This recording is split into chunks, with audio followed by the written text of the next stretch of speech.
Hello, everyone. My name is Steven Steinbach, and today I'm going to be discussing the domino effect of sexism in video game culture. Beginning with video game studios, that is the studio that makes the game itself. A lot of the jobs that are associated with the content of the video games, like the storyline, the characters, all that kind of stuff, those are mostly held by men.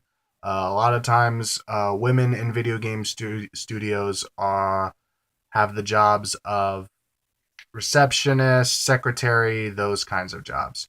According to an article written by Robin Johnson in 2013, these prized occupations are dominated by men who design and create games strongly expressive of a culture that has been termed militarized masculinity. And what militarized masculinity means is that it's a way of defining masculinity, uh, and to do that, you have to exclude all the groups and ideas that, in some form or fashion, would not be considered masculine. And one of the groups that is often excluded are women. So a lot of times, studios that create these games, they don't necessarily have a female's opinion, a female's perspective in mind when it comes to the writing of the stories and the creation of the characters. From the game studio, we move on to advertising for the game. We've been talking about advertising a lot in this class. Video games are advertised just like anything else. According to Shira Chess in an article from 2011, typical video game advertisements tend to sexualize and fetishize their depictions of femininity.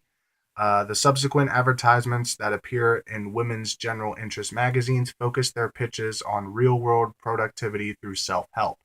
And she goes on further to explain how by using productivity and self help as a way to advertise video games, these actually reinforce certain gender expectations on how women should be playing these games and how women should be viewing these games.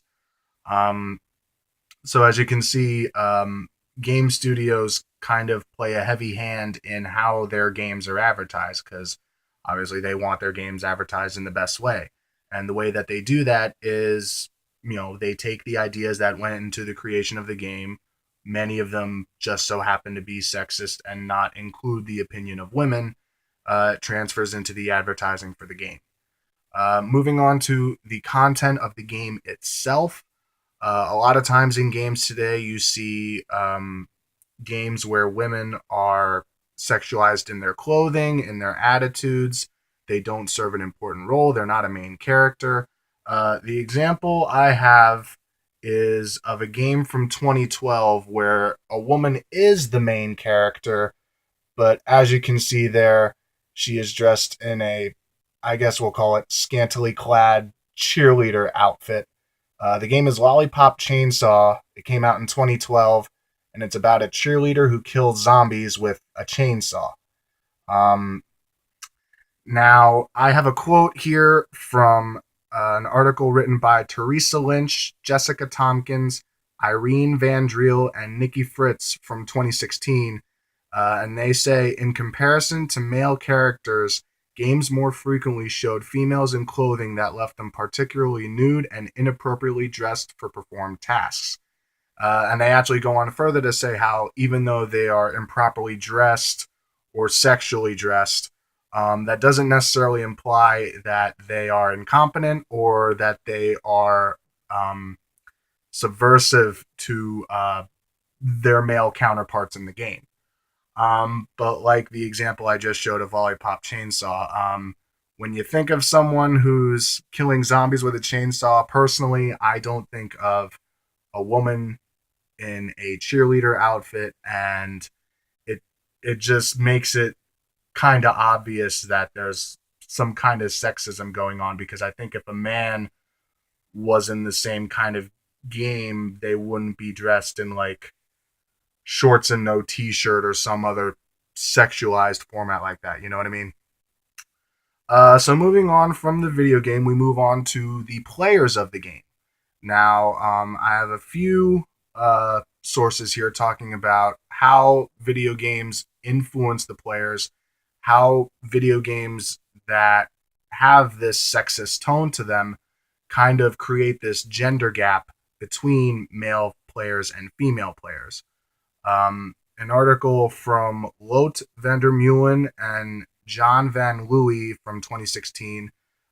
They say that many studies indicate a pattern in which women are discouraged by violent and competitive gaming environments, while men seem to embrace such gameplay mechanics. A lot of the popular games you see today, like Halo, Grand Theft Auto, Call of Duty, games like that, they're violent and they're also very competitive, especially if you play online.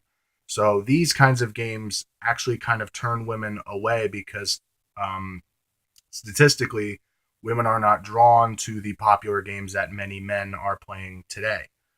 Um, uh, the reason that there, Another reason that there is this gender gap is because men spend twice as much time playing these games compared to women, and men outnumber women 4-1 in online multiplayer games, according to an article written by Mark Cruia and Sung Yeon Park from 2012.